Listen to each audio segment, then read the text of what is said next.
Good morning and welcome to Today in L.A. I'm Mike Amos, he's Bill Rice Jr., and we're coming to you live from our studios in Troy, Alabama. And ladies and gentlemen, I hope that you're having a real good morning.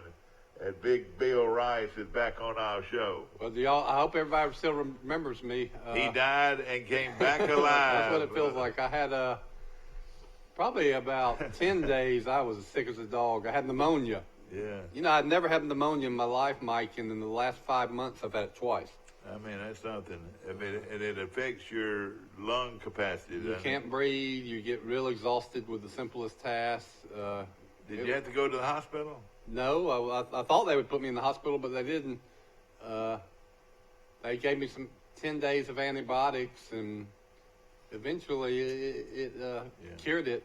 But man, for probably about 6 or 7 days, it was hard for me to get out of bed. Yeah. Good morning and hello to my good friends in Montgomery, Alabama, and of course Johnny Coker. Good morning to you, my friend, and I hope you're listening or watching on our TV today. One of our strongest, or what I should say, one of our leading people out there that watch our show, and he's been watching it for, 18 years now, maybe almost 20 years, and lives right there off of what I call, your brother lives in there, McGee Estates. McGee Estates, right. Right outside of the McGee Estates, and hope everybody's doing well this morning, and of course, our prayers and thoughts are with you, my good friend Johnny Coker, and yesterday we self-proclaimed yesterday as Johnny Coker Day, in Troy, Alabama, and Johnny loves Troy so much that every time he got a haircut, he drove from Montgomery to Raymond's on the bypass. In fact, if I have a phone book here, I'll call Raymond this morning and fill him in this morning. If you got a phone book, Steve, whatever, pick up Raymond Style Shop. Raymond is your barber, isn't he? Mm-hmm. Well, look like somebody got a hold of you recently. Yeah, Raymond's, since I moved back to Troy, I've been several times, and he takes care of my children, too. I talked to little Raymond on the phone for a long time the other day, too. His son was a class behind me in high school. Yeah, oh, yeah. Well, Raymond is one of my dear friends, and, of course, he's also a dear friend of Johnny Coker, and Johnny's not doing well right now. We want all of you to pray for my good friend, and it's never over till it's over, and the Lord makes that decision, and hopefully he'll get better. And his daughter, who is hopefully watching this morning, has two beautiful children, very, very similar to your children. You're my wife? Yeah, knows your wife, and acts like. At least when I mention your name, that they know each other pretty well. Bill Rice Jr. is back with us after suffering from pneumonia.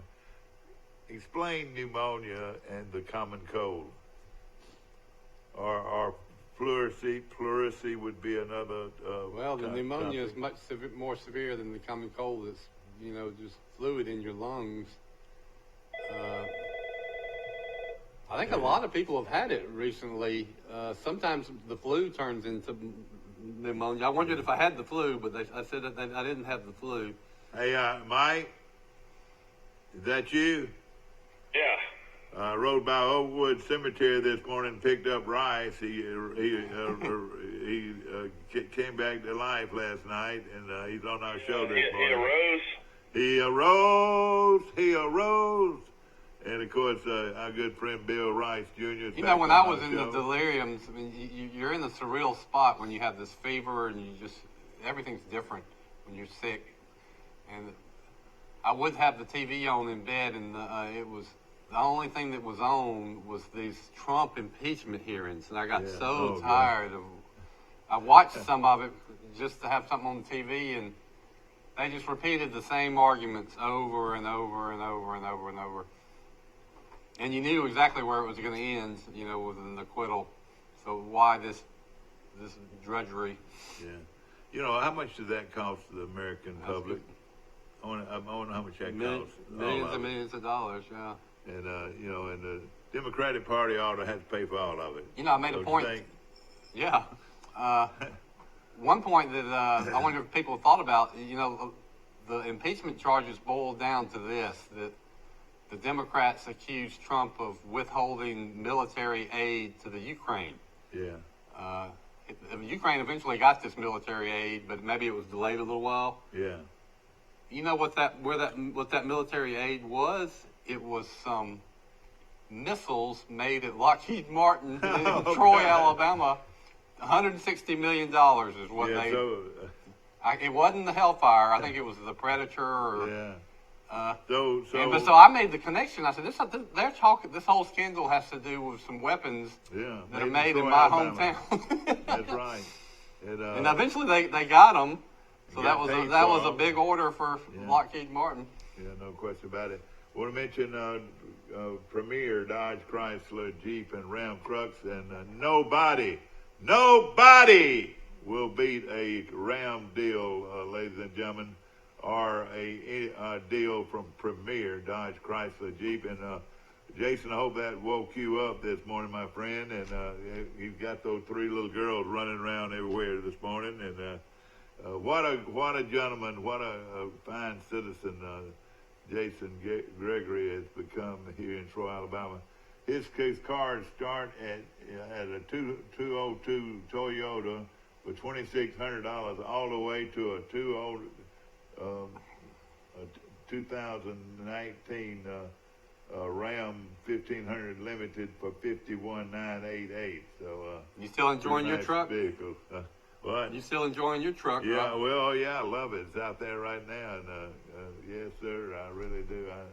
I have a Ram truck, a brand new one, and you know, I'll sell anything I got, you know, except my wife and kids. You gonna drive up to Auburn tonight, Dad, and try to get a ticket for the Iron Bowl of basketball? You know, I wonder if some little kid would run out of his dorm room and say, "Oh, I got a ticket left." I'd go to that game. You're right. There's somebody out there that's not going to the game, and I'll give them $100 for a ticket. Yeah, I bet I'll tell you what, Alabama's not won at Auburn Arena in a long time. Yeah, and they used to just own it. They used to own Auburn in basketball, but they don't now. No question. I think I heard the other day that Auburn, in the last 3 years, has only lost 3 home games, something like that. You know where I'm going to be tonight? They don't lose at home. Yeah. I'm going to be in Montgomery doing the play-by-play of the Pike Liberal Arts Patriots and Success Unlimited. Yeah. Now, how am I going to be able to say that over and over? Broadcast that game? Over to Watson of Success Unlimited, back out to the head of the key, Success Unlimited. Why don't you say limited? What? Why don't you just say limited? Limited's got the basketball on a 3-on-1 break, and there's 2 more big points. I can see a lot of jokes with their sports teams. So, you know, Success Unlimited did not have much success today, or their success was limited. Well, I tell you what, I've never even heard of this school. When did it? I mean, did it come about like 3 or 4 years ago? It applied for admission into the Alabama Independent School Association. You know, I hear that there's talk about Pike Liberal Arts possibly going into the public schools. Wouldn't that be something? That's come up from time to time. You know what? There'd be people going to Pike Liberal Arts in swarms, Mike, if that happens. What do you think? Well, I mean, it's something that probably would be a decent fit. I mean, I guess it would. I mean, it's not a done deal, ladies and gentlemen. I just heard there's talk about it, you know. I guess they'd play teams like Brantley and Elba. That'd be pretty tough. Yeah, well, they sure would, but also they could play some other Providence. They could play Goshen. They could play, which would be tough. Yeah, but Providence is 3A and Goshen's 3A now. I would think they would probably play a 1 or 2A schedule. Arrington, they could play Arrington, and they could play Long High School of Skipperville. But they could play the Montgomery private schools. Those would become some good rivals. And let me tell you this, Mike. Yeah, you're right. They could win the state tournament in baseball. They could beat them all. They could beat, let me tell you something, Mike. Hold on to your seat. Pike Liberal Arts School of Troy, Alabama could beat Mountain Brook in baseball. No question. No question in my mind. On a given day, yeah. No, well, listen, hey, they could throw. They got 2 left-handed pitchers right now that could shut anybody in the state Well, down. they beat Morgan, and didn't you tell me that they had 3 Division I players? And they were 30-0 when they played Morgan. 3 Morgan players that were going to Division I colleges, including one to Auburn, I think. Well, listen, one of them signed a big bonus. The shortstop went pro. Playing pro ball. But let me tell you this, Pike Liberal Arts. They got to find a football coach first. They don't even have a coach. Well, let me tell you this, Coach Ponder and his Pike Liberal Arts Patriots, hear this, could play with any baseball team in the state of Alabama at the high school level. I think they could play with any sport. I mean, I know they'd be competitive, and I've talked about this, and I've heard the pros and the cons, so I understand both sides of it. But yeah, something to. Yeah. But the AISA, they're one of the founding schools, Right, and yeah. the AISA's been good to them, and. Oh yeah, for years, and I'm not saying it's going to happen, but it's something that has been looked at because it would enhance their program to a higher. Now baseball, I don't think they can get it. Well, one thing you could do is you could have Charles Henderson Pike Liberal Arts football or baseball games, which would be huge events. Yeah. I told you off air, Mike, that I graded some essays from local 7th graders who were competing to be the mayor for the day and city councilman for Troy. 63 essays, and so I enjoyed reading them and looking at all these kids' ideas. And a lot of them shared the same themes, and we can talk about some of these because it's kind of funny. But one kid said that he wants to have some big baseball game between Pike Liberal Arts and Charles Henderson as a fundraiser. Yeah. And I thought, last year. yeah, I said that'd be great, but it can't happen now, but it could happen if they made this change. Mike, there's a kid at Pike Liberal Arts who got the best changeup that I've seen in high school baseball, maybe ever. Really? You know who I'm talking about? Wait, you talking about Drew Nelson? Yes, sir. Drew Nelson. Did you hear me say that, everybody? Drew I've been Nelson. talking about this kid for 5 years, and he's like 9th grade. Drew, let me tell you something. He was sensational as a 8th grader, and of course he's a 9th grader now, and got a changeup that just will not wait. I wonder who taught him how to throw that pitch. I want to say he's a 9th grader. He could be a 10th grader. Maybe I thought he was a 9th grader last year. Maybe he is He's a 10th grader 10th now. grader, and he is an outstanding player.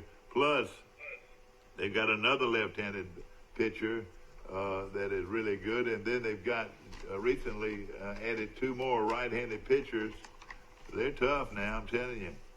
You know, all you really got to have to be successful in baseball as a pitcher is a fastball and a changeup. Well, you know what? If you got the great pitcher, you got the game halfway won already, because you're not going to allow the opponent to get any runs, and all you need is one. Of course, this is just shop talk. That's what we love to do on this show, is to talk about things that could happen and might happen. I mean, they say a Longhorn Steakhouse is coming to Troy. And then a guy told me, he said, no, not Longhorn, Outback Steakhouse. Oh. Which one would you rather have, Mike, an Outback Steakhouse or a Longhorn? I mean, I've always been a big Outback fan, but I would see Longhorn coming before Outback. Outbacks, you don't have too many of those anywhere anymore. Well, I'll tell you this, a Longhorn has that ribeye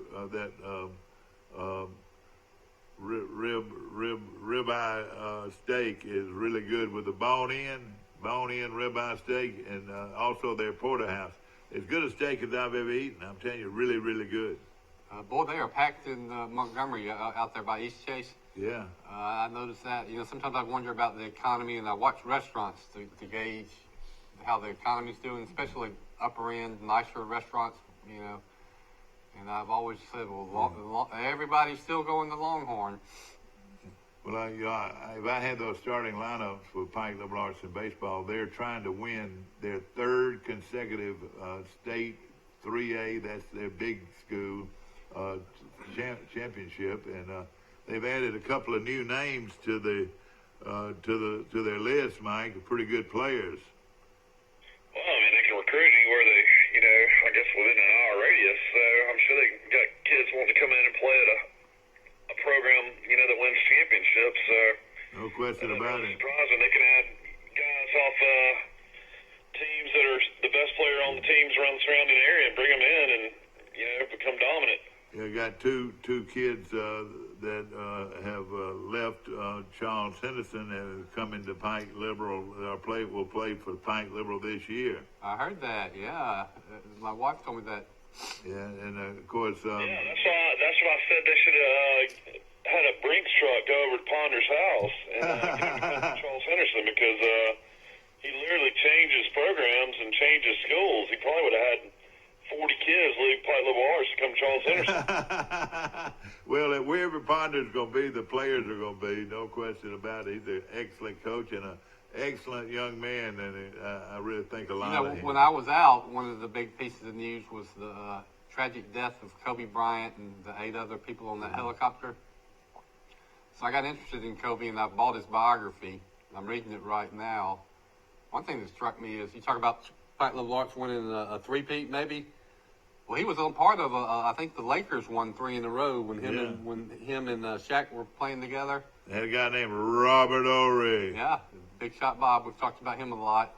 Yeah. And then, but I've read the part I'm reading right now is about these AAU teams. That's when it became so big. These summer travel all-star AAU teams. Oh yeah, that's what they look at now. And then the players would follow the coaches. These AAU coaches, and then the sneaker companies would support and fund these AAU programs as their way to getting in with these players when they became pros.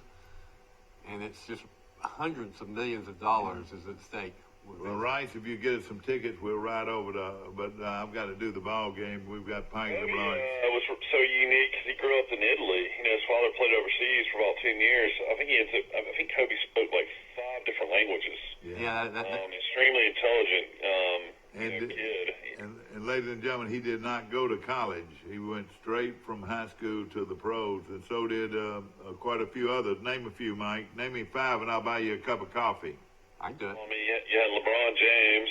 LeBron James did not go to college. Kevin Garnett. Played at unlimited. I'll tell you one that played with his daddy. His daddy's nickname was Jellybean. Jellybean Bryant played for the Sixers and some other teams. Yeah. But his teammate, same year Jellybean Bryant came out, right before Julius Erving went with the Sixers, was Darryl Dawkins. Y'all remember Chocolate Thunder? You know what I was fixing to say? He tore down more goals. They should have done something about that because he was trying to. Yeah. I mean, it would hold up a game over an hour sometime to get a new goal in there. They had to make sure how tall it was and everything. He was a headache to a lot of people. Moses Malone, the year or two before them, went straight from high school to college. Yeah, there was 2 or 3 guys that came straight out of high school. Kevin Garnett was great. He didn't go to high school. College. Hey, me about that Wiley Sanders truck. This show is brought to you by Wiley Sanders Truck Lines, and just park it right in front of your phone right here. I mean, if they sold these somewhere in town, they would sell them out. Now he had the big dance. The greatest upset in sports history happened today. Do you guys know what that is? No. Well, let's talk about it. Russia and the United States. That's it. And hockey. Yeah, a lot of people say the greatest upset in sports history happened today. It was when Buster Douglas knocked out Mike Tyson.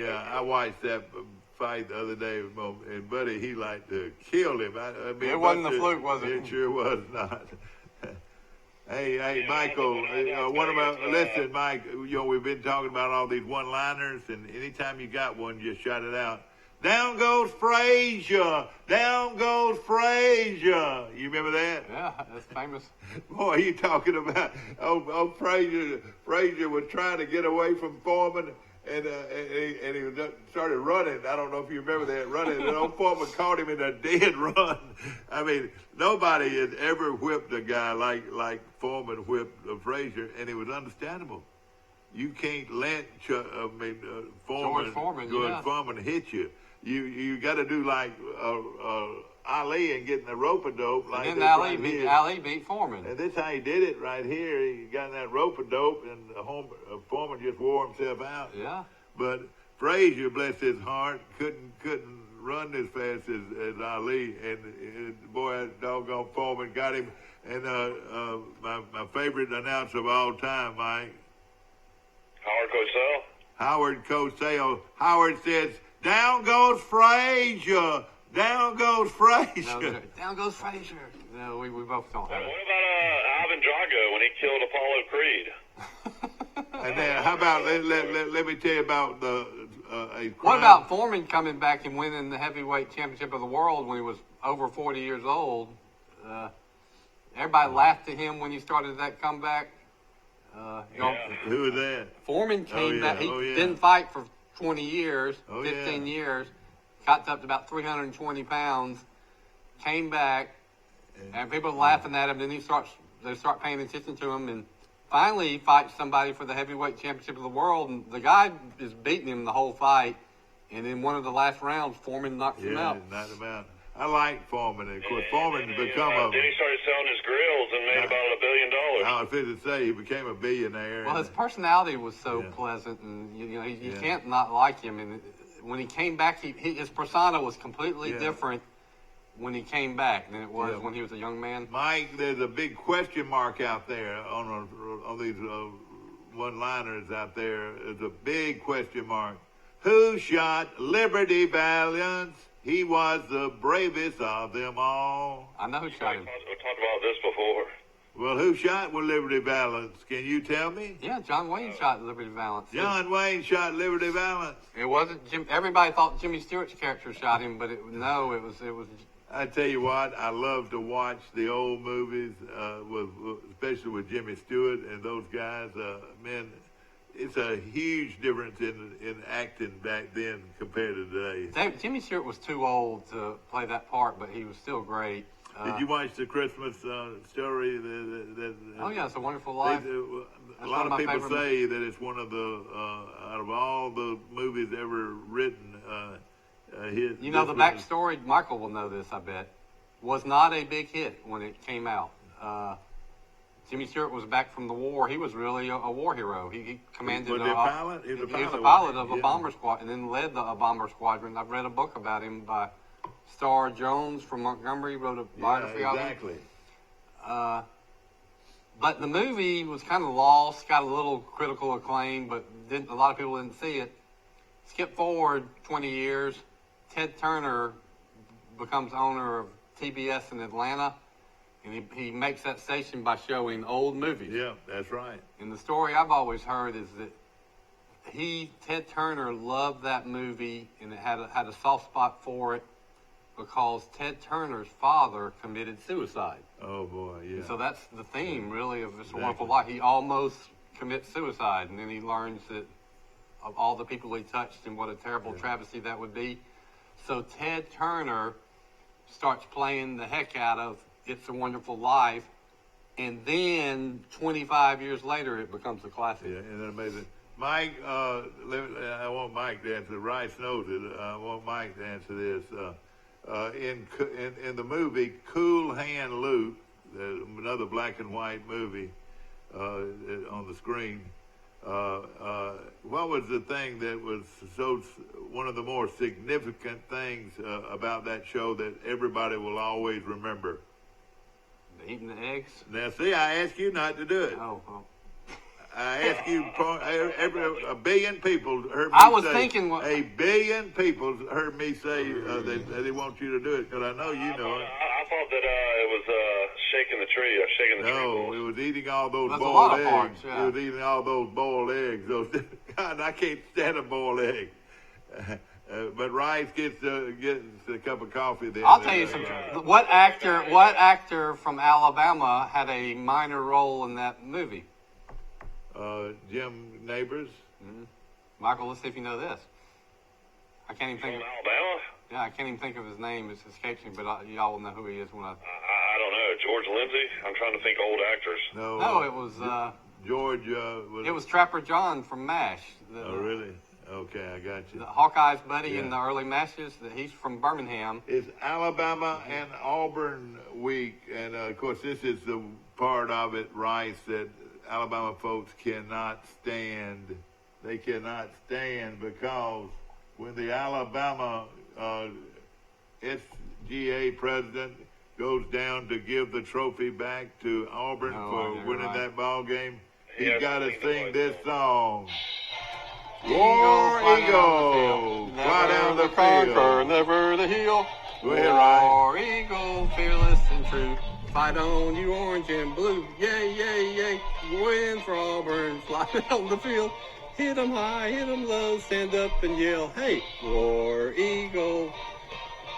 And Ryan, his dad had to sing it, and his dad hated to sing that song, but he could sing it real good. But he used to do it every year that He'd win Alabama bets. would lose to Auburn. He went back. And he, unlike his son, he knew all the words. I used to know all the words. That was pretty good. But all you Auburn fans jumping up and down.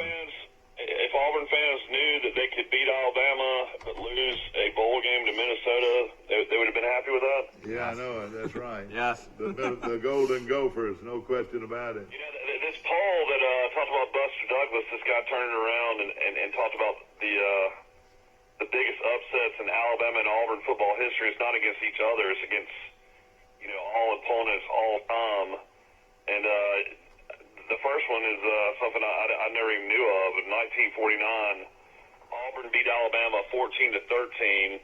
They consider this the biggest upset in Iron Bowl history because Alabama won 55-0. The year before, Auburn was 1-4-3 going into the game. Alabama was 5-3-1, and Auburn won the game 14-13. Oh boy! I think Auburn has won a lot more upsets over Alabama than vice versa. I know they have. Yeah, the next game is a game that y'all know well. Dad was at the game. Auburn 17, Alabama 16 in 1972. Oh yeah, I was there. I Rice wasn't even born yet. I was 7 years old, listening to it on the radio in Opelika, Alabama. Yeah. Well, I was at the game by myself. I had to ride in there by myself, or sitting by myself, and I just sat there after that last block kick, and like thousands of other Alabama fans, they were just frozen and said, "How in the world could this happen?" I mean, that might have cost Alabama a national championship. I mean, Well, that team was. Alabama was 10-0, number 2 coming into the game, had already clinched its second straight SEC championship. The Crimson Tide led 16-0 heading into the fourth quarter, 16-3. As the clock ticked inside 6 minutes, despite gaining just 80 yards of offense the entire game, Auburn won on the strength of 2 punts blocked by Bill Newton in return for touchdowns by David Wagner. And another one-liner: "The kick is blocked. The kick is blocked." Yeah, amazing. That's more amazing than the kicks. Auburn had 80 yards offense the whole game. I was going to say, Alabama's defense was so good, especially that day, that Alabama could have downed they could it. have stopped them on the 1 yard line, and Auburn would never scored. You know who the quarterback for Auburn was, don't you, Mike? Do you know who the quarterback for Auburn was? And that game, Yeah. some guy from Brundage, I guess. Yeah, he Randy sure Walls. was. Randy Walls from Brundage was the quarterback that led the Auburn. Here's division. some trivia on that game people forget. Auburn still doesn't win the game unless Alabama also misses an extra point. That's Did they right. block? I think they blocked the extra point too. I'm not sure about that. I will tell you this, though, Mike. The same guy that blocked the kick, and there was the same guy that picked it up and ran it for a touchdown. A little trivia question: where was the guy from that blocked the kicks? You follow? Dum dum dum dum dum dum dum dum dum dum da da da da da. Yeah, go ahead. I said you follow. You're wrong. Mitchell was not the one. That was another block kick day. Mike, you have relatives that live there. At least your wife has relatives that live there. Millport. No, you're wrong, Bob. You got one more chance. You got one more chance. Fayette. The young man out of Fayette blocked the kick, and a guy named, can you remember the guy's name that ran it back for a touchdown? I Langer. just said his name, Langner. David Langner. And where was David Langner from? I don't know. But another upset they're saying this is like the greatest upsets in Alabama and Auburn football history was in Shug Jordan's final season. Auburn got off to a horrible start against Memphis, and apparently lost to Memphis 31-20. It was Shug Jordan's final year at Auburn. He finished 3-6-2. Memphis finished 7-4, but at the time that was a huge upset victory by Memphis State over Auburn. now answer this question: where was Shug Jordan from? Selma. You're right. Rice hit it from Selma, Alabama. Let's go to the phones, Mike. We're going to bring you in there in a minute. Good morning. You're on Today in L.A. How you doing? Mike, it's Max. Max Howell calling in from whereabouts in Mississippi? He'll be good at this. Fulton, Mississippi. I'm in Fulton, Mike, in the pouring down rain. Oh, boy. So that means it's heading this way. Is that right? We had 3 inches yesterday. They talk about 4 to 5 today. Boy, it's got to be really flooding up there bad, isn't it? It is. The whole North Mississippi is under flood. Not warning. Yeah. Not what? Warning. Ooh. Yeah. All right, Max, we're going to put you on hold and bring Mike in. Hold on 1 minute. All right, here we go. 1, 1. And 1, 2, 1. I can't. We got you both. Is that right? Yeah, man.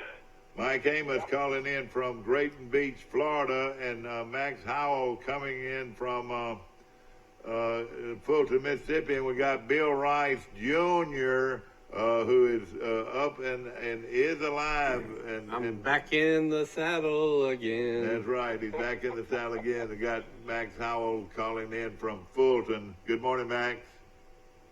Morning, Mike. Glad to be with you guys. And certainly another rainy week in North Mississippi. I'll tell you, I don't know whenever the sun's supposed to come out Saturday. How about this with a 20-degree morning read in the temperature? Oh, Oh, yeah. I tell you what, it reached 81 in Troy yesterday, and it was 61 was the low. So, what happened to the cold weather? I don't know. That's part of the global. climate change. They don't call it global warming anymore. It's climate change. Max, we at our local Piggly Wiggly, we got ribeye steaks $8.98 a pound for those ribeyes. You can get them cut any thickness you want. Boston Butts $1.19.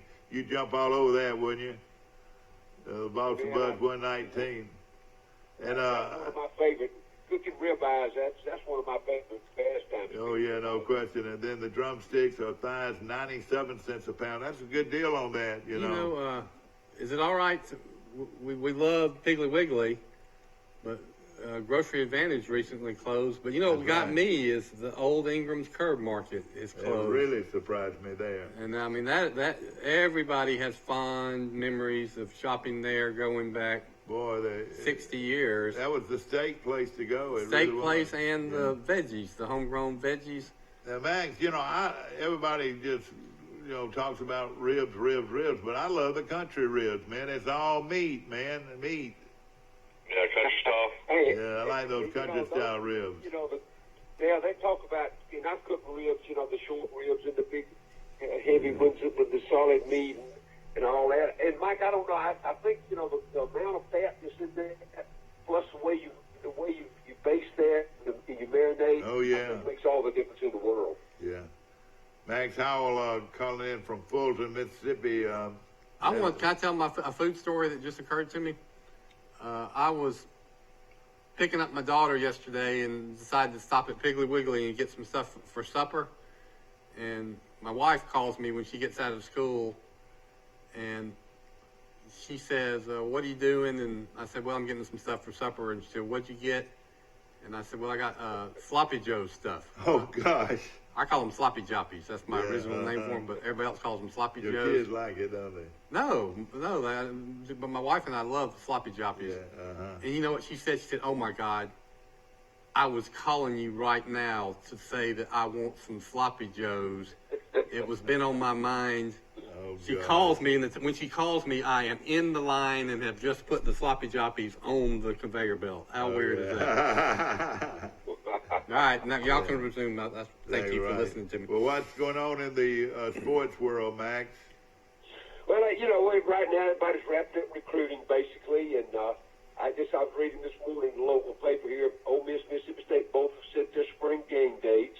Of course, look around the country. There's still a few coaching changes. Looks like Mel Tucker's going to leave Colorado and go to Michigan State. And he's been in this part of the country. He was at Georgia. He was at Alabama. I thought a good prospect for him. It's going to take a genius to turn Colorado around. Okay. Yeah, I know, and I always wondered. Yeah, he played at Michigan State. But you can smoke marijuana legally in Colorado, which ought to give you a that recruiting might be advantage. the problem. You're Or right. maybe it's a problem. You're right. That gets them started, but down to fourth quarter, that burns out. Yeah, exactly. No question about it. But, the SEC looks pretty, I think they will benefit from the coach at Mississippi State and Ole Miss. I think they'll add some excitement. I agree, Mike. I read also, I think ESPN put out their top 20 games for this fall.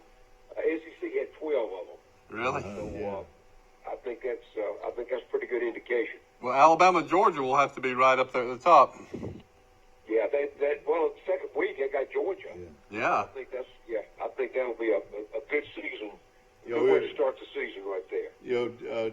We were talking yesterday about one of the worst calls in college football history.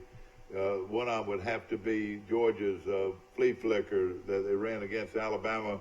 And it was just obvious that the guy that caught the ball had both knees on the ground, and he pitched it back while he had both knees on the ground, and the guy, Kent Lawrence, went for a touchdown. Bear Bryant got beat by Georgia. Cost them a national championship. Yeah, sure did. Cost them a national championship.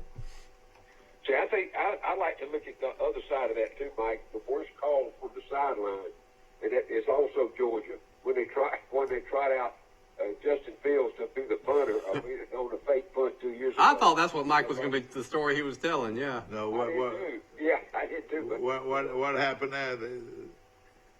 Auburn, they could have punted and probably won the game, and they tried this crazy fake punt, and Alabama gets the ball back and scores. Exactly right. Alabama or Georgia? Alabama does, because Georgia botched the little. They used the quarterback that's now at Ohio State. It didn't fool anybody. Jalen Hurts, the year Jalen Hurts came in and won the game. Yeah. Okay.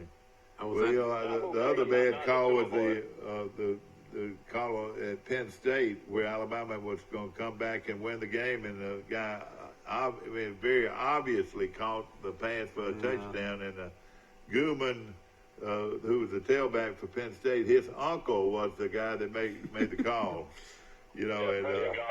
Preston, we all know, probably all know, from Preston drills wells up in Montgomery. And of course, he's from Haynesville, Alabama, Lowndes Academy. You know who coached him in high school, Mike? David Felix coached him in basketball. He was a heck of a basketball player, too. Yeah, Felix is living down here now and coaching at Freeport. That's right. I'll tell you some Preston Gosford trivia. He was the last player that got a scholarship from Coach Bryant. He actually walked on for his first year, but after somewhere in that first year, Coach Bryant said, we're giving you a scholarship. Yeah. And not long after Coach Bryant died, and then he went on and he played for Perkins, but he had actually come to Alabama in Coach Bryant's last year. Let me throw a little trivia out here.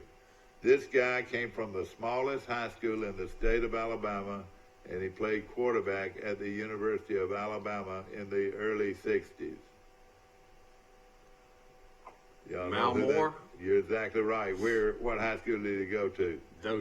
Dozier High School. Mal Moore. Dozier was the smallest high school in the state of Alabama. Did he ever play at Alabama there? Mm-hmm. He threw a touchdown pass to my dad one time. Did he? Yeah, well, he was a backup. He didn't play much, but, back then Alabama had about 10 quarterbacks. Yeah, he didn't play much. Hey, in fact, that'd be a good trivia question to name the Alabama quarterbacks you never heard of. I'll take Mal Moore. He came in with Dad's class. Yeah. That's Max's class, I think, too.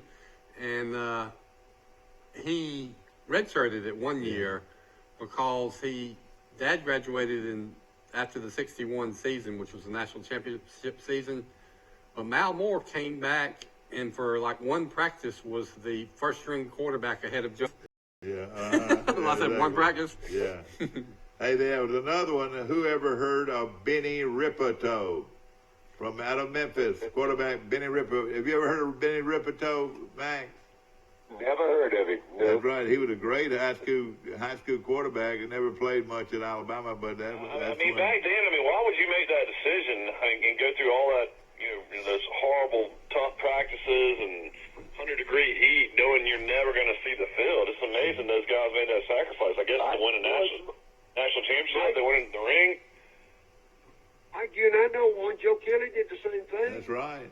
I mean, he went there knowing he was, rarely he was a throwing quarterback, never running the wishbone. That's right. And he was a good one, too. He went to Alabama, got a degree, and the rest of his history. Well, didn't you started off at Auburn, didn't you, Max, then transferred to Troy? Well, yeah. He, of course, I had him at Ozark, and with he and Danny Grant in that bunch. But I'm telling you, Joe knew what he wanted to do, and we've talked about this so many times. He could have gone pro baseball. Yeah, he sure could. To Florida State in a heartbeat. That was throwing the ball in those days. And he wanted to go to Alabama, got a degree, and you know what happened to him the rest of the time. He ended up a multi-billionaire. Yeah, that's right. Doing a great job with America. I think it was American General Life. That's right. And they started that bowl game in Nashville. I'll tell you a story about Mal Moore that a lot of people don't know. I read his autobiography. He didn't really finish it. He got sick, and he didn't get to tell it as fully as he wanted to. But he almost died in a summer work accident when he was in high school or at Alabama. He was working on a utility crew, and they were digging holes, and the holes collapsed. The dirt caved in on him. Oh, man. And I think he was trapped for hours. Yeah. And a guy he was with died. There was a coworker, and they thought Mal Moore was going to die. And at the last second, somehow they pulled him out of the dirt, the ground. Well, Mal Moore, ladies and gentlemen, was played in Alabama, and then, of course, coached all over. In fact, he coached at Notre Dame at one time, didn't he? I think that's right. Yeah, he was offensive coordinator at Notre Dame at one time, too. But, of course, a great guy, great coach, and then became athletic. You talk about Alabama. Big Shot Bob that won all the championships. I might be wrong. I think Mal Moore has 10 national championship rings. Can you believe that? Yeah, that is unreal. Yeah. And what a great guy. I would say there's nobody in America that has as many college national championship rings. So what, he was part of how many as a player? One. And then he was a 6 as a coach, all the Bronze championships. That's right. That's 7. Then he got. Then he was on Stalin's '92 team. That's 8. Where are the other 2? The other 2 were his athletic director for Saban. Yeah. Okay. Yeah. He coached with the St. Louis Cardinals in football, in pro football for a little while under his old Gene Stallings. Gene Stallings. Let me just say this: he is buried in Dozier, Alabama. He came all the way back to Dozier to be buried when he died. He was good friends with Dad. They drove back and forth to college together because they were Dozier and Troy are so close. And then Mal Moore became real good friends with my uncle Bobby Rice, who was the athletic facilities director for a long time. That's right. I remember Bobby. Yeah. Hey, Rice, I will tell you this that he would drive to Luverne and let Rice find his own way to Troy. That? Probably so. And, of course, his home was below Luverne. And, so somebody would probably come from Troy Rice to would Luverne. have to hitchhike, or somebody would come to Troy and pick him up. Was there a 331 back then heading to Dozier? Oh yeah, there was a 331 back then. It was. I bet that was a long trip. 29 out of then. Troy went through Dozier. I recently went to Tuscaloosa for the first time in a long time, and man, that trip was about 30 minutes have been knocked off that trip by extending that 4-lane of Highway 82. Yeah. In fact, right? Max, when you come to Troy, you probably go through Tuscaloosa, don't you? What do you do? No, when I come to Troy, I go over to Birmingham, go straight down. Oh, do you? Okay. To Montgomery. Yeah. Max, you can probably name every little town in the South. I've traveled a lot of them now. I'll be honest with you. When I was on the road recruiting, that was long before cell phones and all, and I had a sack of quarters and a Rolodex, and I looked for a payphone on the side of the road. I tell you what, life was miserable without the telephone, wasn't it? Golly. They do everything over the telephone now. In those days, we didn't know that. Yeah. You got to remember, hindsight's 20/20. Yeah. But when you're living through it, you think that's just, part of life. That's right. Let me ask you, is there a payphone in Troy, Alabama today? Does anybody know where one is? I wouldn't. There's one at Troy University that's a London payphone. Is that from a real working phone, or is that just not a working phone? No. I wonder. Maybe somebody call in. Is there a payphone still in Troy? Yeah. I would say no. And then so what was the last working pay? There used to be one at my dad's gas station next to the Holiday Inn. They had one. Right. Yeah. But everywhere you saw them everywhere. You're right, Yeah. Max. No question about it. Hey, Max, how did McKinley Jackson choose Texas A&M over Alabama? You think A&M just came in with more money at the end? That's a good guess. Hey, look, guys, we talk well we'll do it. Jimbo's back against the wall. I read a big article on him up here yesterday, and the things gonna have to change. Cause, we all wondered about the contract. It was a $75 million guaranteed buyout.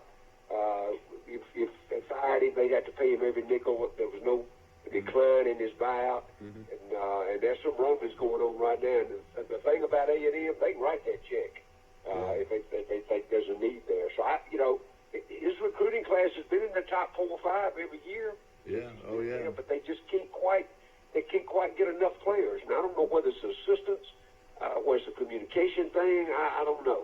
If you think about it, when he did get a quarterback, they won a national championship. I think he's living and dying with Kellen Mond at quarterback, and I think that's why he can't win. Exactly right, and I don't know why, but Mike, if you go back and investigate how he got the quarterback. Winston. I did a whole expose on that. Florida State was like number 5 on his list. He wanted to go to Texas first. And Matt Brown didn't want him, and Saban didn't want him, and then Gus didn't want him. And, we go right down the list of all the guys that didn't want him, and Florida State said, hey, we'll take him, but, here's what happened. Of course, he's been a pain all the way since he's been in. Is that what they didn't want him because they knew he had character issues or something? Yeah. He had his head out. His family did. Okay. It was not only that, he also, he was a great baseball prospect, too. And he wanted to play both sports, is what he always talked about. And he did at Florida State. Yeah, that's true. That's true. Was he a good baseball pitcher at Florida State? Yeah, he pitched against Troy in the regional. He threw 96 miles an hour. I didn't know that. I knew he was a good baseball player, but I didn't realize he threw 96 miles an hour. He's the only player in NFL history, I think, last year that had over 30 touchdowns and 30 interceptions. He's troubled. I have read in-depth stories on that rape allegation he was involved in, and that's really, really disturbing. Ladies and gentlemen. Well, if you remember, part of the stuff that I think started the downhill with Jimbo was that he refused to take any kind of disciplinary action against him. You remember when he was disciplined, the president of the university had to step in and make it accurate for him. And I think that was beginning. And Jimbo knew he couldn't do it because his hands were tied. The reason is he knew too much, and the family knew too much about what went on. Killing smoked link sausage. Listen to this: 3 for $11. That's a 16-ounce package. 3 for $11 now. Max, I know you guys have got your own sausage, but hey, Kelly's of Elba, Alabama. Do y'all get that over in Mississippi? You get Kelly's Yeah, sausage? I use the Amos out of Prattville. Yeah. That's a long-time family friend of ours. The Ramus. They don't sell anything except online. Uh-huh. Call in, and they got a website you can do, but they ship all over the country. Yeah. And man, it's as good as I've ever had. And I've eaten Conecuh, and I've eaten a lot of other sausages around. There's a new place right up here just opened up by a friend of mine that grinds their own, and they spice it up, and it's good, and it's adequate. But the Ramus thing have been in business since 1920. I'd like to try some of it. I'm a big sausage man. And, of course, you got Conecuh sausage, but, hey, Kelly's sausage out of Elba, they've been bought out, and they're building a huge factory between Elba and Enterprise in the town of New Brockton. Yay, good. I know New Brockton. How about that? That's right. They're building, and this is Not a good huge not good company. for elbow, I guess, but Huge company. I tell you what, I like. I don't like those.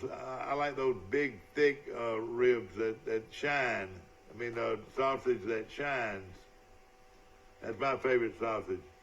I wish I had a. Put it on a loaf of bread and then pour a little syrup on top of it. Whoa! I wish I could hire Max for a weekend to do what he does. Maybe when my ship comes in and I can.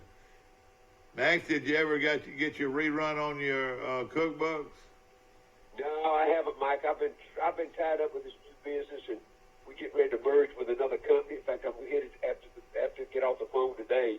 Yeah. We're pulling a lot of different entities together. It's just like every other business in a new industry. If you don't grow, if you don't stay ahead of the curve, you get swallowed up. Yeah, exactly. We opened up a lot of. I got accounts from Dallas to Atlanta right now. Yeah. And I'm hoping with the new company that we're merging, they've got 150 accounts already on the books. And we're coming together, and the two partners are pharmaceutical. Both of them are pharmacists, and one of them's a chemist. And we moved way up in the processing ladder for quality products in the marketplace. So I've not really had time. I've been working 7 days a week. Man. Tell us what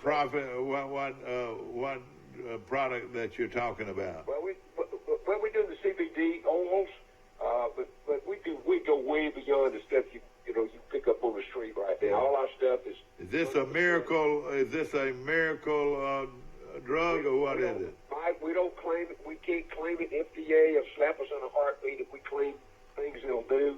We just asked you to sample it. We got sample bottles, and if it works for you, fine. If it doesn't, there's several things that happens in a human body that. Whether you're overweight, whether you're taking other medications, we give you all the downside. Yeah, I got you. Our product's a little bit higher than everybody else, but we do three independent lab testings on everything. We barcode our bottles are barcoded that you can run it through a lab, and we can tell you who the farmer was that planted the seed. Oh, gosh. Where it came from. Yeah. So it's pretty sophisticated. It's high end. It must be good because a lot of people are getting involved in it, and we're not talking about marijuana. We're not talking about it at all. A lot of athletes get involved in it. And we think that right now the NFL is on the verge of taking everything that's connected with a cannabis plant off the restricted drug use. If that happens, then the NCAA will do. And that opens up a whole new market for us. Yeah. So, and on top of that, in my spare time, I'm working as a lobbyist for the legislature here, trying to get the hemp bill passed because Mississippi is the only state in the southeast that is not going to allow the farmers and the processors to plant and farm here in the state of Mississippi. Yeah. So we think that bill is going to pass this spring. I'm speaking to a group of 300 farmers tomorrow night. Yeah. And trying to bring them up to date, and we formed the co-op. It's going to be a national. It's going to be another product for our farmers. Is that right? Exactly. Yeah. And then Alabama's the only state that doesn't have a lottery. Because Mississippi's got a lottery now, don't they? Yeah. Why do you want? Well, I mean, why would you want one now that all the states around them have them? In other words, the only people you can sell to are your own citizens. Yeah. But the thing about it, we're not benefiting from the revenue of all that, Well, that's true, and of course, the conservatism, and I think as conservative as anybody else when it comes to fiscal policy. I wonder who's done more public speaking in their life, Max Hall or Mike Amos. I don't know. Max, it sounds like, 7 days a week, no telling how many hours you're putting in. Wow. Well, I get up around 4:30 or 5, and I usually get to bed by 11. Yeah. I'm on the road over 1,000 miles a week right now. Tell everybody how old you are, too. Tell everybody how old you are. They'll never guess. He's my dad's age, so I say that, and he's the most active person I know in the world. You graduated from high school in 57 or 58, Max? I actually, in the spring of 58, my last season on the field was 57. Yeah. And you wore the red and white of Prattville High School. Exactly right. I'm coming this weekend, Mike. They taped the Hall of Fame thing for us on Monday. And I found a picture of me in the first grade with a red, white sweater. Oh, really? That's great. Yeah. I grew up in athletic. My dad, I'm telling you, it was nothing like all sports in my family. That's where I learned to read. That's where I learned to do numbers, picking batting averages when I was... You got any brothers and sisters, Max? One sister lives in Fairhope. She's married to a retired colonel in the Air Force, and they travel all over the world. And they just sold their house, and they actually moved them to Pensacola. And when the graduate assisted living, they've got an apartment now in Pensacola. They've turned all their resources in, and that's where they're going to be until they die. They'll move up in each one of those units as time passes by. They're both in good health, and they have two kids who grown. One's in California, one works in Montgomery. But actually, he's the videographer for the Forge Indians in the gambling casinos. Wow. I got you. Well, you talk about gambling. I think that the Poarch Creek Indians are making a big play to give Alabama more casinos. They are, yeah. We'll be televising tonight from Montgomery at the Crampton Bowl new facility there. They've got all kinds of basketball facilities there at What is it Crampton called? Bowl. Crossplex or Sportsplex? Yeah, What's that's it right. called? And we've got a big matchup between Pike Liberal Arts and Success Unlimited. That starts at 6 o'clock live right here on Troy Cable, brought to you by some great sponsors, and we appreciate them very much. And Probably also, sponsored by Martin's Restaurant. Knowing you'll probably go to Martin's Restaurant for a game, won't you? well, I came within just a bulge from going to Martin's last night, Mike. I was up there last night and to see my friend. You need to go to Dirk's Filet and Vine and have their lunch. This is the best in Montgomery. Dirk's, where's it located? Well, it's an old meat and beer store in Old Cloverdale. Yeah. And they serve lunch in the buffet style, and it's the best food in Montgomery. Bill Martin's is right across from the Montgomery Country Club, and of course they've got the best cornbread muffins I've ever eaten in my life. They've got the best chicken. They got the best. What I love is fresh baked coconut pie, man. It's delicious. Do you like that relish you put on everything too? Don't you? I love their relish. Yeah, put it on my vegetables. You can go to Dirk's and they Mark's been there a have long time. ready-made casseroles that you can get. They got the good steaks, the seasoned steaks, the fancy beer. So there's a lot of other things you can get. But you better go. It's like Sisters in Troy. You better go at 11 o'clock or after 1 o'clock. It's located right over there in... you know where the Cloverdale gas station is? The only full-service gas station left in Alabama, as far as I know. But it's right near... It's on Cloverdale Road, right near Decatur Avenue. Yeah, I got by you. South Decatur. Yeah. You Yeah, turn right. where the Stonehenge Framery shop is and art shop is. Yeah, I know exactly where it is. And you go to... It's a couple doors down from Stonehenge Framery. No question. We're going to take a short break. We'll be right back.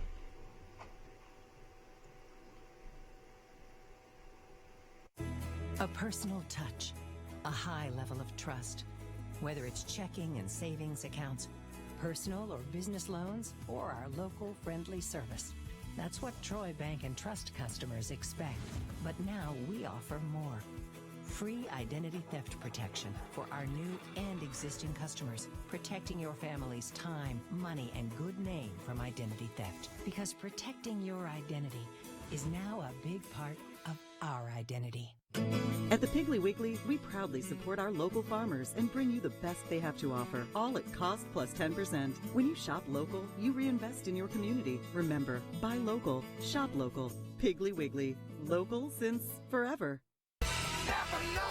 Trojan Auto Parts of Troy, home of Napa Know-How. Stop by and see owners Mike and Melissa Kilcrease and their Napa Know-How team with over 100 years of combined experience. We're the only locally owned parts store in Pike County, and we're fully stocked and ready to serve you.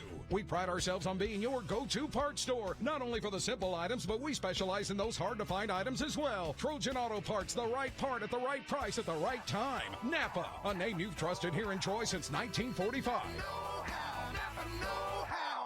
Big discounts, big selection, and really big deals. It's the big pre-owned sale. Only at Premier Chrysler Dodge Jeep Ram. Pre-owned vehicles start at $29.95. Over 50 vehicles under $15,000. $29 down. And you can drive today or take advantage of payments starting at $99 a month. That's $29 down. And payments starting as low as $99. From Montgomery to Dothan. The best pre-owned deal are at Premier Chrysler Dodge Jeep Ram or online at PremierChrysler.com. Nobody beats a Premier deal. Nobody. At Marguerite's, we've been designing and crafting custom jewelry for 4 generations. It's an art for master jewelers.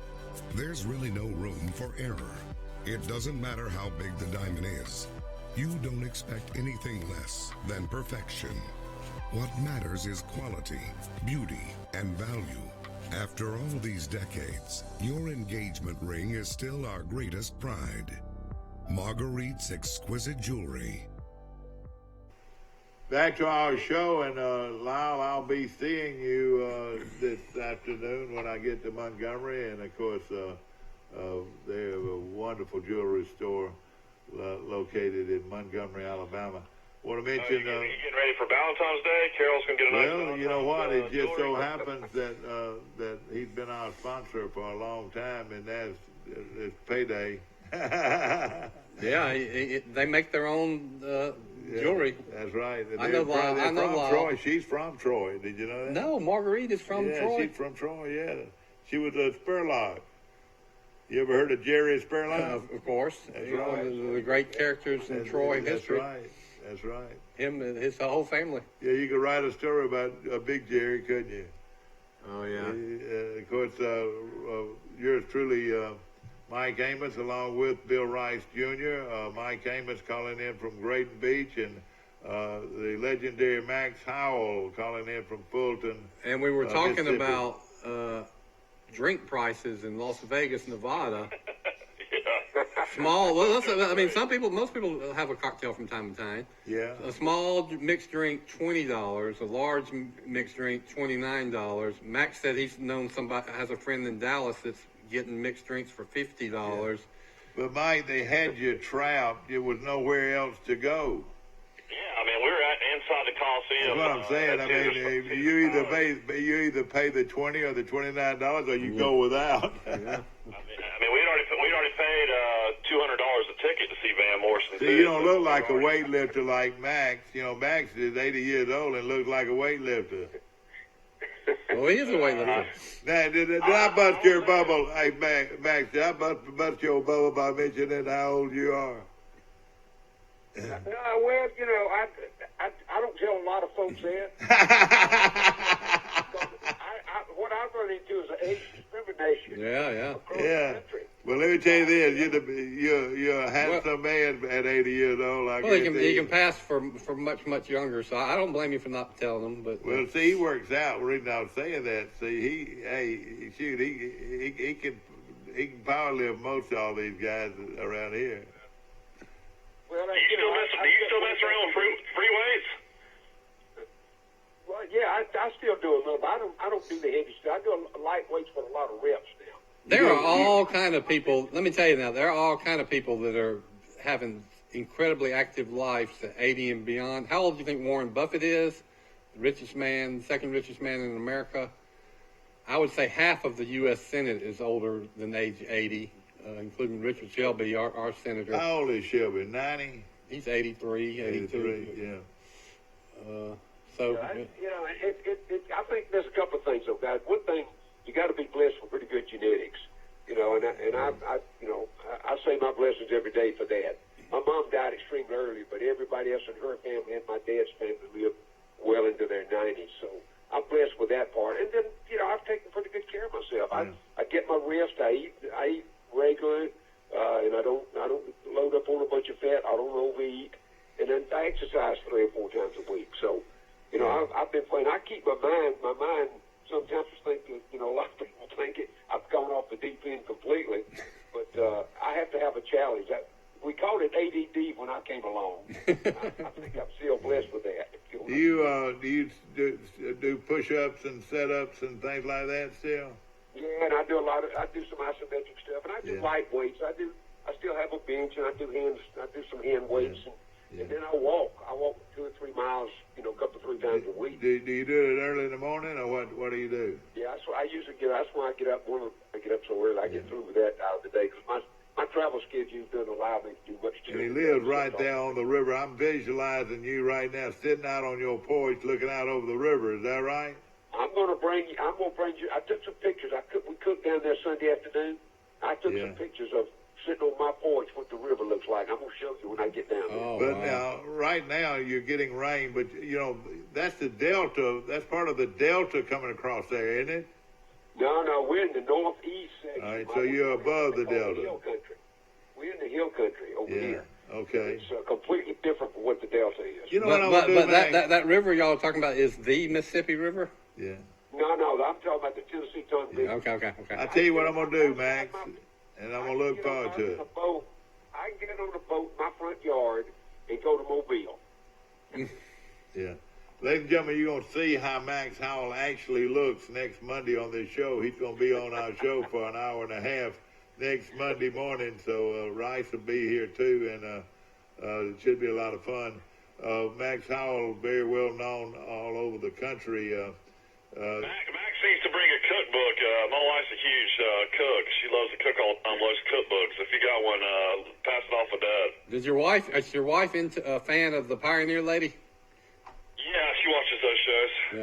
Yeah. My wife loves the coffee. It's either the Pioneer Woman or the Pioneer Lady. She's from Oklahoma. Yeah. And she's become bigger than Martha Stewart. I mean, she's got a cook show, but now she's got all the products that are in Walmart and cookbooks, and she's got $2. One goes to Texas A&M, one goes to Arkansas, and they've got 2 sons, and they feature the family all the time on the show, and they are both high school quarterbacks, and I think they're going to be pretty good high school quarterbacks. One is the JV quarterback, and one is the varsity starting quarterback, and they go to all these camps, and they have their own quarterback coaches, etc.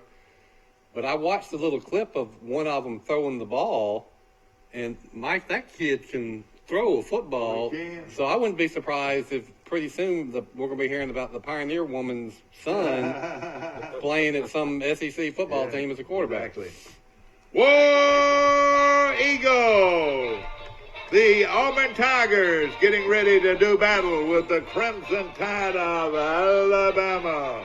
Tonight, 6 o'clock tip from Auburn Arena as Alabama and Auburn get ready to kick off the final game of their series. Alabama won early in the year by 20 points, but Mike, the starting lineups, tell me who's the favorite. And what's the line? Auburn will definitely be the favorite. Alabama lost their best, probably overall player, Herb Jones, and kind of been skidding, but they did win at Georgia 105-102 this past weekend. Of course, Auburn went at the buzzer to beat LSU. Auburn's now 21-2. I'll have to look and see what the line is tonight. I would imagine Auburn's going to be close to 8 or 9 points, though. I'd say Auburn's probably about 11 or 12. It'd be a good tip. It'd be a good ticket to get a hold of, and I know a lot of people from this area be going up there. You know, the Alabama football team has had terrible injuries the last couple of years, but this darn basketball team has more injuries than the football team. They've lost, like Mike just said, their best all-around player to a broken wrist. But before the season started, they lost 2 players for the year. So that's how many scholarship players do you have in basketball? 11. So they've lost 3. I think you have 12 or 13. I think you could take Auburn. But I don't think Alabama actually has that many. They've got a transfer that's having to sit out. Oh, man, you got to jump all over this, I think. You got Auburn only 7.5. Oh yeah, Auburn's going to beat them and beat them like a drum. No question about it. Oh yeah, I think so too. You're right. Austin Wiley, 6'11". When I was on Vegas the other day, the sports books, of course they're everywhere. There, have been there for several years, and I went to the Wynn and the Encore, two of the more fancier casinos there. And when I went to the Wynn, the sports book there had literally a set of seats. They had recliners, so you could either literally just prop your feet up and watch every game in the country. And it was like the nicest sports book I think I'd ever seen. Compared to some of the ones you see in other places, but it's just amazing. Now in Mississippi, of course, they have that everywhere as well. The very first week the Boulevard is really, really nice. Yeah, I was going to say that I'd never been to Biloxi, but when they legalized sports gambling, I said I want to see what it's like. So I rode over there and got a hotel and just made a few small bets legally. At the Boulevard, and it was just like you described, Mike. You've got all these nice reclining chairs and dining places and TV screens everywhere, and so you can you can hang out all day and watch whatever game you want to. See, they were behind. Oddly enough, that with the Boulevard and Tunica as well. That whole group, the Indians that got one in Philadelphia, that was behind the passing of the lottery over here. They feel like if the populace got involved in the gambling, and the sports book in the Mississippi casinos, it right now is over 30% of their gross income. Oh, really? Wow. Yeah. Oh, it's big time. Y'all know, you probably know Milton McGregor, Max. I know Mike does. Yeah. Well, did know him, yeah. But he was scheming long term. That's what he wanted in Alabama and at Victoryland was a sports book. He even had an area in Victoryland that was going to be a sports book. Never came close to getting it, but I've always heard that on a per capita basis, there's more money bet on college football in the state of Alabama than any state in America. Oh, really? I think Birmingham is an epicenter from everything I've ever read. Mm-hmm. Per capita, it's more money spent right there. Of course, at that time, there was a lot of it illegal betting, but for some reason, they had the numbers. So let me ask you something. Does Paul Bryant Jr. still got the dog track? No, he got rid of that. I know a little bit about that because when Coach Bradshaw was let go at Troy, Paul Bryant Jr. hired him to run the dog track, green track in Utah, and he kept it going for probably into the early 90s, and he sold it, or I think he just donated it to the city of the one here Utah. Short of those still running. They still run dogs. They're doing something. Yeah. Not dogs, though. They don't run dogs anymore? They quit running dogs. I didn't know that. Yeah, they don't have dogs. They don't have dogs at Ebro anymore either. Yeah, I think the Humane Society. They play poker at Ebro now. I wonder. I think there's very few places left in America that have either horse racing or dog racing now. Charles Henderson, bless their hearts, in the Southeast region, ladies and gentlemen, in the first round, their girls, bless their hearts, they beat Brubaker Tech 86-18. Their record now goes to 25 and zip. Yeah, well, hopefully they can win it all. During this great run, Charles Henderson's only won one state championship, and I know that, that they got beat in the championship game. Well, I guess they were up 5 points and got beat one time. So, I mean, they need another state championship with this dynasty they've had. Yeah, no question. Well, I'll tell you, that coach doesn't get enough credit. She's obviously fantastic. Yeah, I mean, Coach Jones has done a great job. Of course, her daughter has been, I guess, starting at Charles Henderson since the 8th grade. Yeah, she's a good player. She's going to Belmont, and then Moore, the 6'3", I can't think of her first name. She's going to Troy. Yeah, she is. She's going to be good, too. No question about it. Troy University. Troy's women's program is what's Troy now, 18-3? Yeah, they're ranked in the top 25, aren't they, Mike? They're getting votes in the top 25. Yeah, okay. That's awesome. Yeah, no question. Again, Charles Henderson, 25-0, plays the winner of Clay, Central of Clay and Ramsey. That game is going to be at 9 o'clock noon on Saturday. So, I'll make a prediction. The baseball team at Troy could make it to the College World Series with the right conditions. Yeah. But you could have a basketball team at Troy that could make a run to the Final Eight or Sweet 16 easily, I think, if you just got the right player or two, and then a lot of two-star type players that aren't stars, not superstars out of high school, but they develop late, and they stick together. What you see a lot of these mid-major teams, they beat the teams with the blue-chip players because they actually have players that have stuck around and played with each other for 4 years. I want to mention. I don't know, man. Women's basketball is so top-heavy. Dad and I've talked about it over the years. Every time Troy ever got in the NCAA tournament, they'd get beat by like 50. But like a women's basketball school, like Mississippi State beat Troy by like 40 the other day. A few years ago, and then Oregon State beat Troy by about 50. Yeah, they were just never competitive. Oh, I'm talking about the men's program. Anthony Grant, that used to coach at Alabama. Oh, yeah, is it Dayton? And aren't they a top 10 team now? Yeah, that's a big article on them. Team. Yeah. Dayton, if Troy can produce as many good basketball players as Dayton at some point in the future.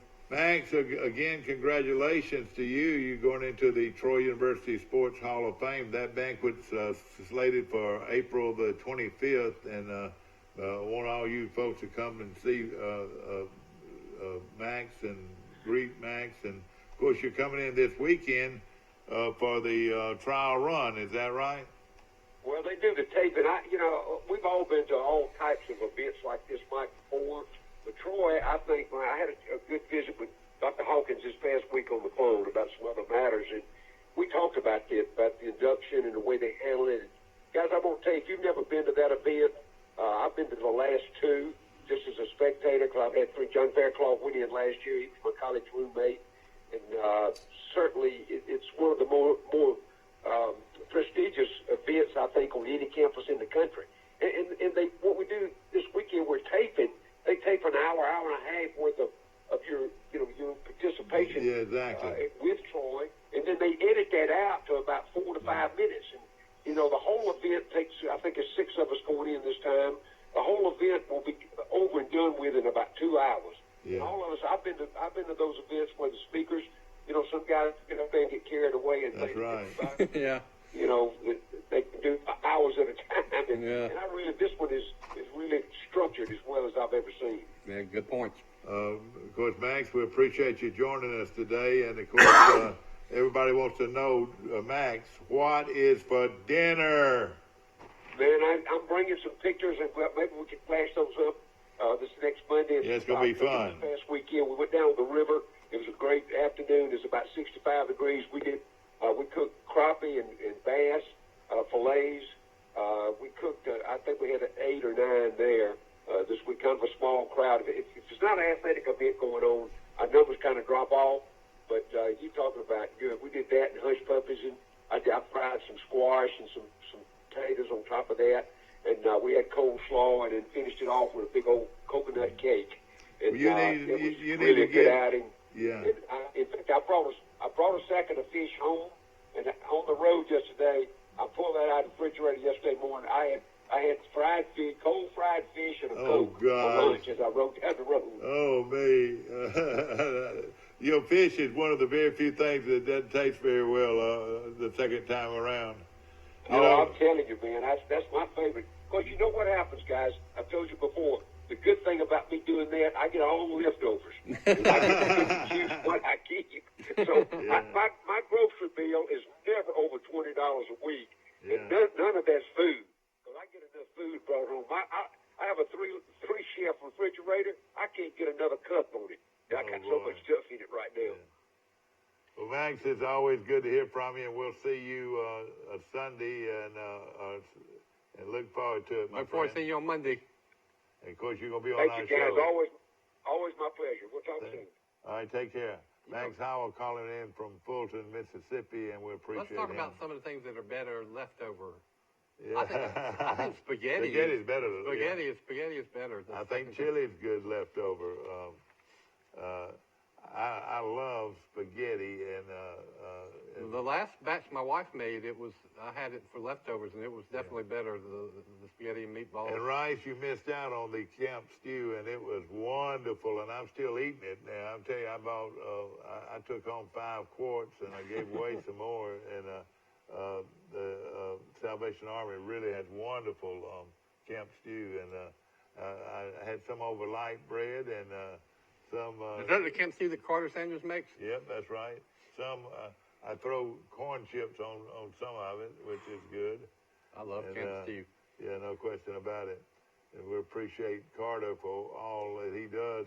We also had a big event this past weekend and celebrating the Mardi Gras, and it was huge. Another huge success. Anything Chrissy Pinky gets a hold of, she's going to do it well, and it's going to be successful. And I would say there are 300 to 400 people there. Wow, that is definitely successful. It really was a lot of fun. Bill Rice is coming in after being, was you actually bedridden, or what did you do about your children? How did you get? It was tough, man, Mike. It was tough. Maggie had a virus for one day and was out in school. She's the cutest little girl. Jack had the flu, my 4-year-old son, so he was out for 4 or 5 days. Yeah. So my wife, she had to take off from school to take care of me and Jack with the flu. Yeah. It was like a mass unit.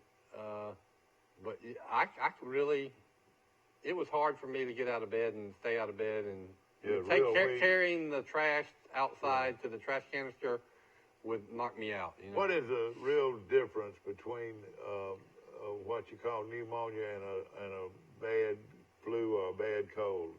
How do you know if your lungs?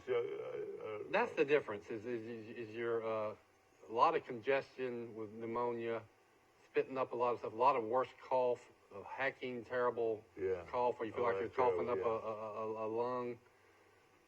To me, though, the last couple times I've had the pneumonia, it's just difficulty breathing and exerting yourself. But there's similarities. I still have the same fever you have with the flu, chills, body aches. Yeah. You're just sore. But now, what did you do about being able to breathe? Did you put ointment on you like Vicks? When I went to the doctor, they gave me some of this breathing stuff to clear your lungs. That helped a little. Not much you could. I tell you, all I did is I drank tons of Gatorade and orange juice and orange pineapple juice and grape juice. Yeah. I ate one solid meal in 5 days. Here. I really think in 5 or 6 days I had one bowl of soup. I remember one day, and I think that my wife had some camp stew from Piggly Wiggly that I ate a little of. But I went for 6 days with virtually not eating, just drinking. Mike, are you still on?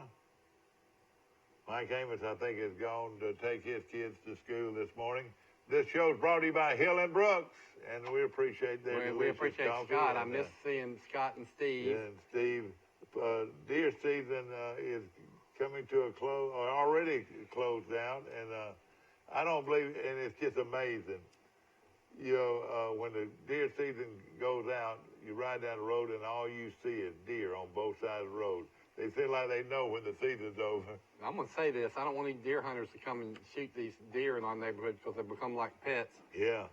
But I counted 14 in crossing my backyard, going over to the webs. Isn't that something? So any of them big deer? A couple of big deer and a lot of baby deer.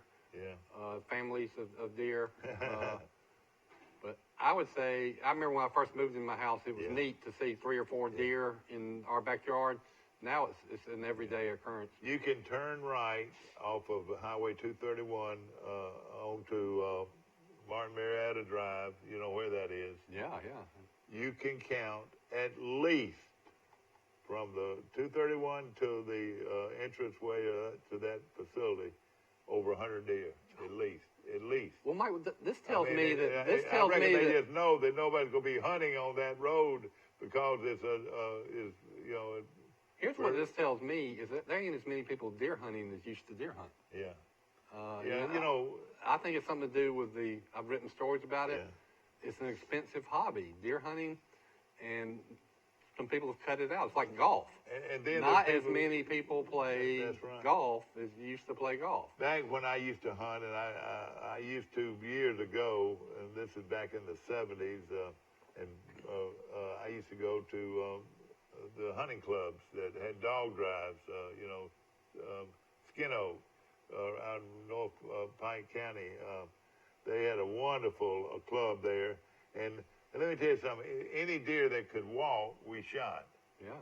But now a deer hunter is looking for the 8-point, they let the 4 points and the 6 points, and let them go. Those go. And they're killing the big deer, and that has had a lot to do with the population, I think, because the big deer are the plenty, You're right. The population is. I mean, what I'm saying, that they're not killing the small deer, and they're just overwhelming now, in numbers. I don't know. Maybe people. When I was in high school, there were a lot of my friends that every morning before they came to school, they would go hunting. Yeah. And I'll ask you another I don't question. know if do people still do that today? I guess some do. Well, I don't know, but I'll tell you this: I cannot understand why somebody will get up at 4 o'clock in the morning and go deer hunting when you ask them when do you see the most deer, and they'll say in the afternoon. Late afternoon. Or when is the most deer killed? They'll say in the afternoon. That's when I see them at my house mostly. Is in the late afternoon. The Webbs, they live in Tip Colley's old house. Yeah. Huge yard with all these beautiful pecan trees. Yeah. But it's like a deer refuge over there in their yard. I love it. I mean, it's a beautiful sight to be able to watch them, and now they're so tame that they see you looking at them, and they don't even mind. They just go about. They'll get pretty close to you, actually.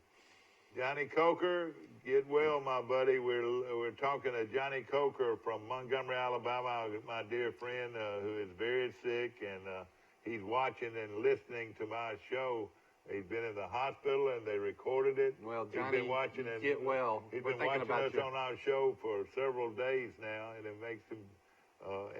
Even though we don't know for sure if he hears it or not, but Johnny, we love you, my buddy. I hope you hear this through our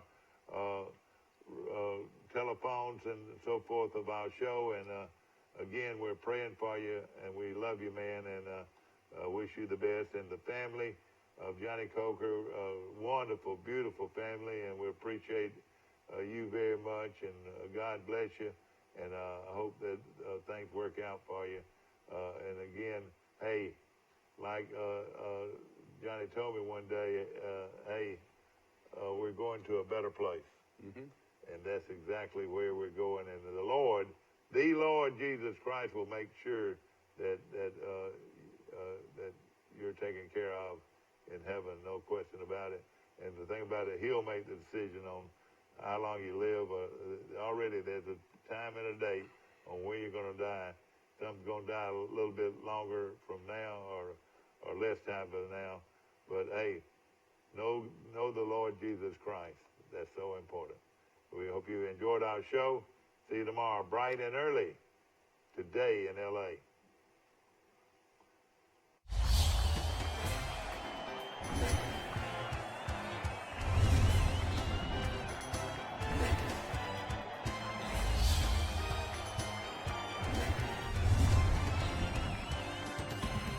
Your wife is. A personal touch, a high level of trust. Whether it's checking and savings accounts, personal or business loans, or our local friendly service. That's what Troy Bank and Trust customers expect. But now we offer more. Free identity theft protection for our new and existing customers, protecting your family's time, money, and good name from identity theft. Because protecting your identity is now a big part of our identity. At the Piggly Wiggly, we proudly support our local farmers and bring you the best they have to offer, all at cost plus 10%. When you shop local, you reinvest in your community. Remember, buy local, shop local. Piggly Wiggly, local since forever. Napa know-how. Trojan Auto Parts of Troy, home of Napa know-how. Stop by and see owners Mike and Melissa Kilcrease and their Napa know-how team with over 100 years of combined experience. We're the only locally owned parts store in Pike County, and we're fully stocked and ready to serve you. We pride ourselves on being your go-to parts store, not only for the simple items, but we specialize in those hard-to-find items as well. Trojan